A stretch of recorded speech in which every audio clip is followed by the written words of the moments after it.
What is up, everybody? You're checking out the Uncensored Pro Wrestling Podcast. I'm your host, the Hot Commodity, joined by my own Hot Commodity here, and we are covering the Attitude Year Season 2. We have made it to WWF Armageddon 1999.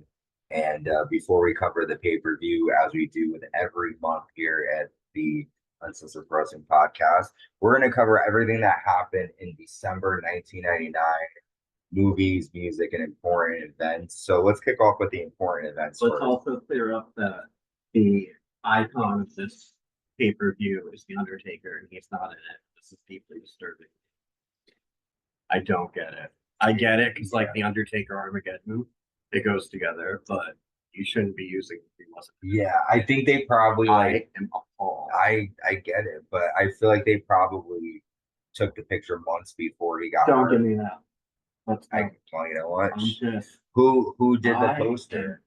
You should find that person. I will call write a letter little Bruce Pritchard and ask him. Okay, well, maybe he knows. So on December 1st, 1999, Jay-Z stabs record executives, a record executive at a nightclub in New York. So that's a good way to start off the month. On December 7th, the RIAA files a lawsuit against Napster for copyright infringement. I love that. I feel like it was like done by the time I got to, but I used that hundreds of songs. how long did it take for the downloads to Forever. right? Oh my god, it was like 45 minutes for one song. And you have to like see the little fucking thing. Yeah.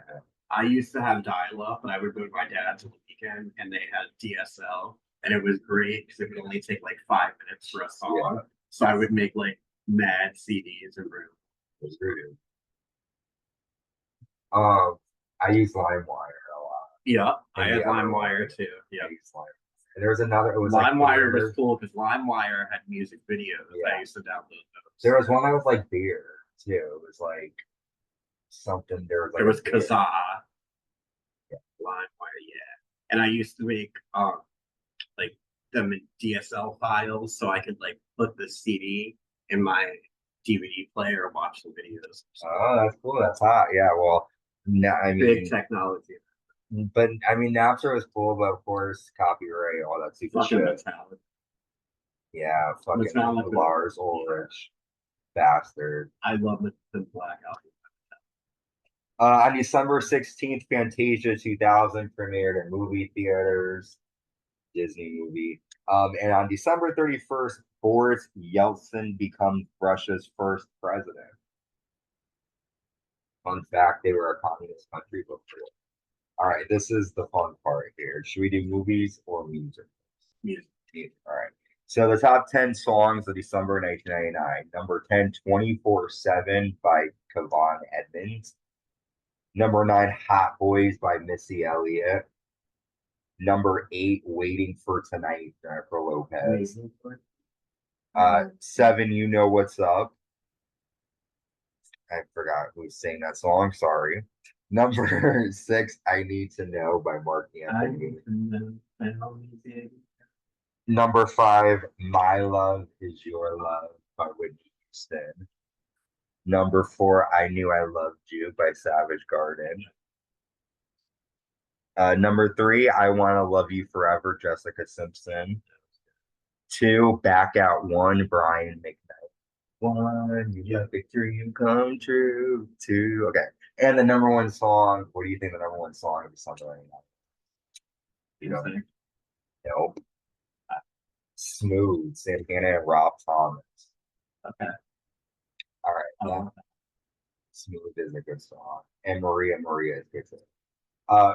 The top 10 movies of December 1999. Number 10, Sleepy Hollow. Number 9, The Talented Mr. Ripley. 8 is End of Days. I haven't seen any. I've seen Sleepy Hollow. I haven't seen Ripley or End of Days. Or wait, I think I did see Talented Mr. Ripley. That's with not Hugh Grant. No, I say Hugh. Mrs. Doubtfire, Robin Williams.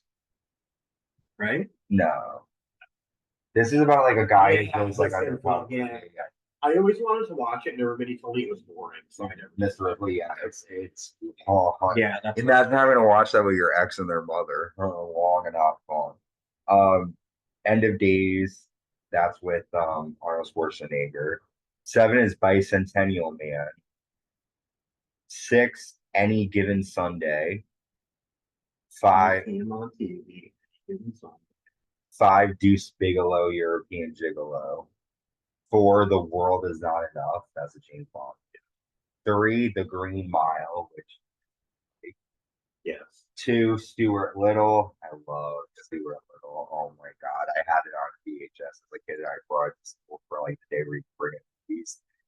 And the #1 movie of December 1999 is Toy Story 2. One of my favorites. So there we go. Good month, December 99. And now we're going to jump into the action covering WWF Armageddon live in Fort Lauderdale, Florida. To kick it off, we have a #1 contenders 18 Battle Royal. And the Acolytes get the win last. Yep, the Acolytes win, eliminating the Hardy Boys.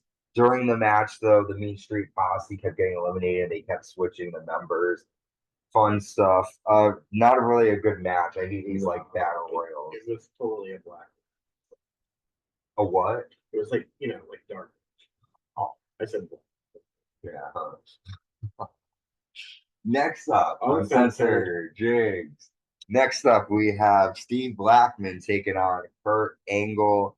Steve Blackman and Kurt Angle. To your favorites in more ways than one. I love Steve Blackman. He was cool. He was underrated. Yeah, he really didn't get a lot. Like as a kid, I thought really he was cool. really He was cool. like a real fighter. Yeah, See, he was cool. They could have done a with lot his with nunchucks. Yeah. Steve lands a missile drop kick. Kurt Angle misses a moonsault.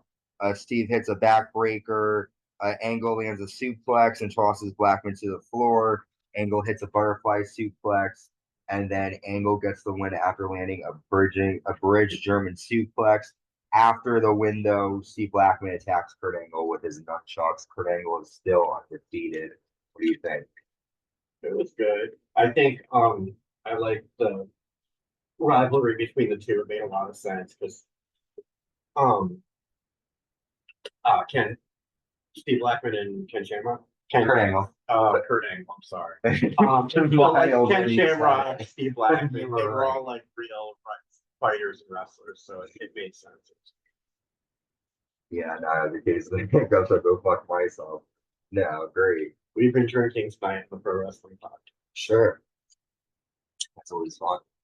We have the WWF Women's title on the line in an evening gown pool match with guest referee the fabulous Moolah and Mae Young. And we got to see some Mae Young things.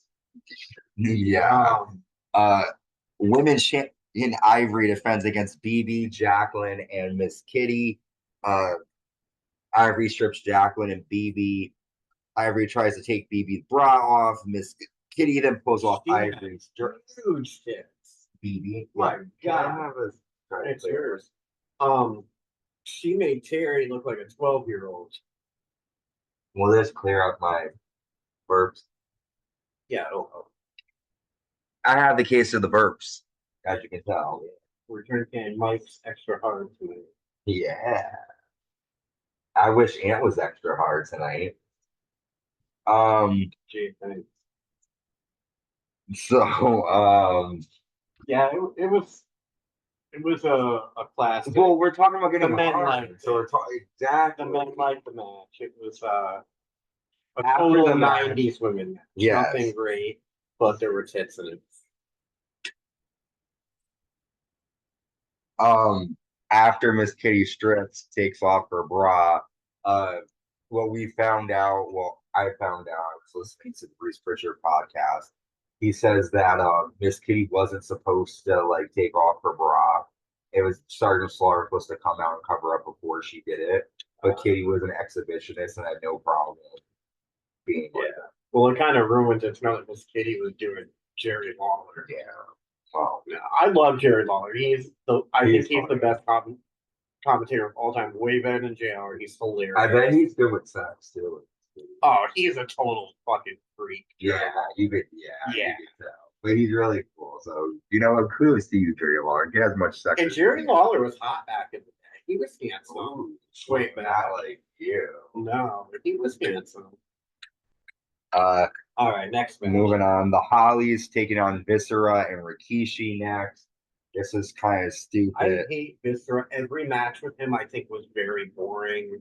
I don't know. There was just something. He kind of like when I see him, it ruins it for me. I lose. Interesting. I lose interest. I love Jacqueline. And like, you know, The Undertaker is one of my favorites, and like, he even like has no respect for Viscera. Like he said, he was like really just bad. Yeah.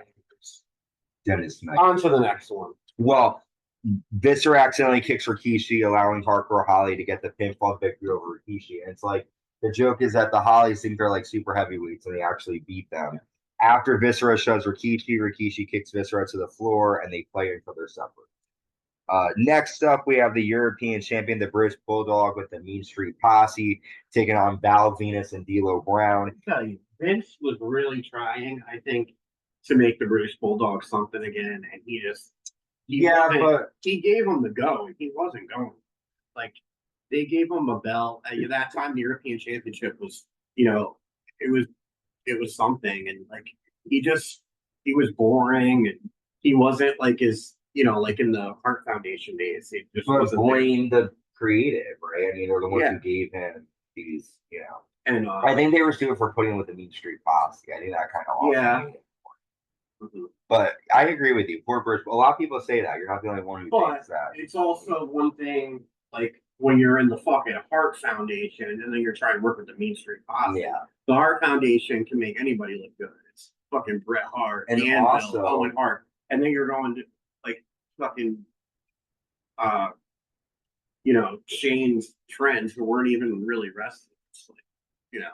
But I think too, also, and I don't know, but I think he was going through his substance abuse issues at this time. He dies a couple months later, but it wasn't due to substance abuse. It was that he fell on a trap door in the ring, fucked up his lower back, and then something happened. But he wasn't at his best, definitely. But the referee kicks out the Mean Street Posse before the match starts. D'Lo Brown hits a frog splash on the Bulldog. Val Venus lands a money shot to get a 3 count, and Val Venus is the new WWF European Champion. What are your thoughts? It was good. Like Val Venus, he was good in his day. I don't really know what happened to him, but he was good. He had a great physique. He was great on the mic. He was a decent wrestler. Like, you know, I like Val Venus. Yeah. Well, Yeah, I good did too. gimmick. I like, And his gimmick wasn't too like it was gimmicky, but it was, you know, it was good. we'll see more of him, and he has a different gimmick coming up soon. But Edge was married to Val Venus' sister at one point. What's that? I don't know what that is, but next up, we have a steel cage match: X-Pac versus Kane with Tori. X-Pac can win this match by escaping the cage, pinfall, or submission, whereas Kane can only win by escaping the cage. That didn't really make sense. Yeah. Vince like wasn't on X-Pac's side, so I didn't get why Kane had the handicap. But whatever. Well, technically, you're saying X-Pac why had would 2 ways to win. yeah, and Kane had the handicap. And like I didn't yeah. get that because Kane was face. X-Pac was with DX, who was brawling with the McMahons. At that time, it didn't make sense. But anyway, No, I agree. So X-Pac gets in Tori's face before the match. Kane slam X-Pac to the mat. They both climb the top of the cage. Basically, Kane has control pretty much throughout the match. The New Age Outlaws try to keep Kane in the ring. Mr. Ass slams the door into Kane's face. X-Pac hits an X Factor to Kane on a steel chair. X-Pac then handcuffs Kane to the cage. X-Pac hits Kane with chair shots. Tori pulls X off the cage, and then X-Pac lands an X Factor to Tori. Kane gets out of the cage, carries X-Pac into the ring, and slams the door into X-Pac's face. Kane lands a flying clothesline from the top of the cage. I'm wrong. Kane gets the win with a tombstone. So I guess it was good. Like there's not many lightweights that could face Kane and make it believable, and X-Pac did it. So Kane forgets that over. for Tori. But I'm saying though, like, X-Pac holds his own with Kane. Yeah. It didn't look unrealistic. Yeah, he wasn't because he's smart, so you would think, but he did pretty good. Yeah. Next up, Intercontinental Champion Chyna with Miss Kity takes on Chris Jericho. This is a good match. Chyna lands a low blow and a handspring elbow after Jericho kisses Miss Kity. Chyna gets caught on the rope, and Jericho drop kicks Chyna's thumb. Jericho lands a swinging neck breaker for a 2. And then Jericho applies the walls of Jericho. Chyna taps out, and we have new WWF Intercontinental Champion Chris Jericho. After the match, Chyna shakes Chris Jericho's hand and said that the better person won this one. So what do you think? It was a good match, but I wasn't a fan of the decision. I think that Chyna definitely deserved to have a little longer title reign. I get it. Jericho lost twice to her, and he was the man, and they had plans for Jericho, so I get he had to win, but I kind of wish they had held off for a few months and given her a few more opponents that she could have beat. I agree. But a lot of people didn't like. So, like, when I go back and listen to the podcast, Dave Meltzer's always talking about Chyna's in-ring work and says that she's not good and that she misses a lot of forearm shots. I don't really see that. I disagree. But I don't. There's so many guys that were even like champions. I think Chyna had it. And it's not just about in-ring. It's on the mic. Like, Chyna had everything. She was Fuck everybody but Chyna. But Chyna was, I do respect the Chyna. And she went out on her own after leaving DX and like did something. Like, not many of the other ones. I love Road Dogg. He's my favorite wrestler. But like, if it wasn't for DX, he couldn't be on his own after DX. Like, he had his thing with Jeff Jarrett, and then he was in DX. Like, he wouldn't have gone anywhere, and she did. She made something about DX. So I just wish Chyna had the belt a little She was longer. polarizing. She was a nice wonder of the world. She was, and she was the first of her kind. She did a lot. He loves Chyna, and I do too. Next up, we have she sure did, and that documentary is really good. The Vice one about her. She got taken advantage of. She really was. She was. I like Chyna, so respect. Rest in peace, Chyna. Joey. All she wanted was good things, and she got shit on. She did. And they're still shitting on her to this day. There's like a huge thing about her getting in the Hall of Fame. Yeah, and Triple H being able to dick about it. She's in it with DX. She's in it with DX, but like, this is what I don't get. X-Pac, fucking Austin Theory. There's tons of wrestlers who do fucking Austin Theory's not in the Hall of Fame yet. No, not yet, but he will be one day. There's a video of him jerking off. Like, come on. Well, they just don't. No. It's That's not for this little bitch wife. Yeah. No, I don't think it's her so much. I think it's Triple H because she actually mentions Chyna. So I don't know. So it is he. That's why I think it's more. I think he doesn't want to stand up to. Moving on. The tag team championships on the line. Your favorite, the Road Dogg and Billy Gunn, the New Age Outlaws, defending against the Rock and Sock Connection. And this is a decent tag match. The end comes after the Rock lands a rock bottom to Mr. Ass, and Al Snow runs in and attacks the Rock, allowing the Rock and Sock Connection to get the DQ victory. I think the ending, was pretty good because it wasn't the right time for them to drop the titles, but that Rock and Sock needed the win, so it made sense. Yeah, and with Al Snow getting involved, after Mankind attacks Al Snow, Rock lands a rock bottom to Road Dogg and Al Snow, and then he lands a people's elbow to Al Snow. So Al Snow just keeps fucking up by interfering in these matches. So I think it's and he doesn't really make a good heel. No. He's just a movie. Like, he's better as a face. Yeah, I agree. Next up, WWF Champion The Big Show defends against the Big Boss Man with Prince Albert. Big Boss Man trashes the Big Show and says his daddy could be anyone in this arena.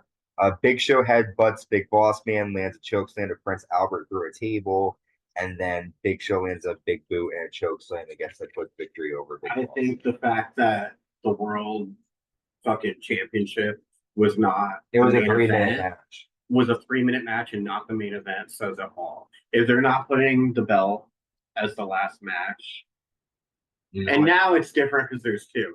But back then, Big Show was such a filler. It was not even funny. Nobody wanted that, and it's like disrespectful. Like he didn't have the main event, and he was the world championship, and a match between Vince McMahon was and Triple. I'll talk about that. But you know what was that word that you just said? Says it all. The filler. No, you said that. The fact that he wasn't in the event says it all. Mm-hmm. Your package says it all. Thanks. Looking at it, just you don't need to say anything. You just see that. Oh, that's a good louder, right? Unlike the guy in the Olympics, his dick made him leave. Yeah. Okay. Our main event, like you mentioned, Triple H taking on Vince McMahon in a no holds barred match. Stephanie McMahon comes out to the ringside area, and you actually didn't know how this was going to end. I did, but I didn't want to. Well, I mean, you didn't. You thought that she was going to. I knew there was no way that Triple H was going to lose. No, I know, but you didn't know. You thought that she did something or something was going to happen with her. And this match, I get that Vince had to. Well, do you want to talk about it first? Yeah, and let me. All right, go ahead. So initially, when I was listening to Bruce Pritchard's podcast, though, he said that initially the goal was to have Stone Cold end up losing. It was going to be Triple H, The Rock, and Stone Cold at Survivor Series. Rock was going to accidentally toss Stone Cold the title, have Triple H win. Armageddon was probably going to be Triple H against somebody. And then the plan for WrestleMania 2000 was supposed to be The Rock and Stone Cold. When Stone Cold got injured and taken out, the only other big name obviously The Rock was a big name too, but Bruce, in his eyes, said that the only other big name that they could use is Vince McMahon because he was on TV all the time. He had that character already. Also, The Undertaker wasn't there. Undertaker wasn't there. Person that could have done that. So they said that they felt like they had to use Vince because he was already Vince versus Stone Cold was the biggest storyline wrestling. There was definitely something missing to it. It was Undertaker, Stone Cold, somebody else. And also during this time, Mankind was thinking about retiring, but Mankind, I'm sorry, he is cool. He jumped off the cage, whatever. He went off the cage, but he's not a believable champion. All right. I feel honestly, I feel like I could fight Mankind. He can't move, and you could tell at that point. It's it was cool to see The Rock and Sock, and it wasn't believable for him to be champion. Yeah. D'Lo Brown was supposedly leaving. His contract was up. They were talking about him going to WCW, but I just think that the match was a little Vince had control for the first 10 minutes, and it's a little unbelievable that Vince McMahon could beat the shit out of Triple H like he did. So that's why they used weapons. I get it. Well, like you said, Vince has control. They end up fighting in the set. They toss each other into the helicopter pieces. Vince climbs the top of the set along with Triple H. Triple H sends Vince off the top of the set through some tables on the ground. I knew that was going to happen just by watching with that big dumpster. I knew they were going to fall up. Yep. And then Vince McMahon grabs a sledgehammer. Stephanie comes in and she tells Vince that she wants to hit Triple H with it. When she goes to hit him with it, she goes to hit Triple H, but then she decides that she can't do it. Triple H hits Vince McMahon with a sledgehammer and puts one foot on him. And Triple H to this day. Think about Sami Zayn and Roman Reigns. Lots of people where even I'll get him, and then they do the switch at the last minute. It's a classic WWE, and it's cool, but it's a classic. You don't know I'm getting time to Anyway. After the match, Stephanie hugs Triple H and raises his arm up, and it looks like Stephanie McMahon had screwed over her own. Who would you rather screw, Triple H or Test? Hello. Triple H was the man. Yeah, well. So Stephanie has some explaining to do after this. We all thought she was a good girl, and she screws over her father. She becomes a hoe. So all in all, but there was lots of reasons for her to do that. She explains how when the whole minute. We're going to cover that on Raw. Okay. We're going to cover that because she explains why. Yeah. She has good reasons. She does. I agree with you. So, what was your takeaway from this? What was your favorite match? Did you think it was a good show? I'll just say this. I think it was decent for what they had to work with. I think at this period of time, it was hard to do anything without Stone Cold or The Undertaker. So, for what they had to work with, it was good. Yeah. And the attendance was up. Triple H carried the show, and DX, like, that was great. But yeah, for what they had to work with, it was. I definitely agree. Well, this is the last pay-per-view of 1999. I'm excited for the Royal Rumble. The last pay-per-view of season 2 of Attitude Years. And the first pay-per-view, like you said, is what? 2000, yeah. The Royal, just a little fact about me. The Royal Rumble was the only pay-per-view I ever got. And it was for my birthday, and my mom got it for me. It was the one with Psycho Sid and Shawn Michaels. Yeah, that was 97. They were in a San. I forgot who won that Royal. Stone Cold Steve Austin. Stone Cold won, and then Psycho Sid and Shawn Michaels fought. Yeah. Yeah, Undertaker fought Vader. Yeah. Ahmed Johnson fought Farouk. I used to like and Goldust fought Hunter herself. And they also, I think, had like a mini match or something. But anyways, so yeah, we'll be covering Royal Rumble 2000. That's a really good pay-per-view. Have you seen that one? It's really good. But with that, is that the biggest Royal Rumble ever? No.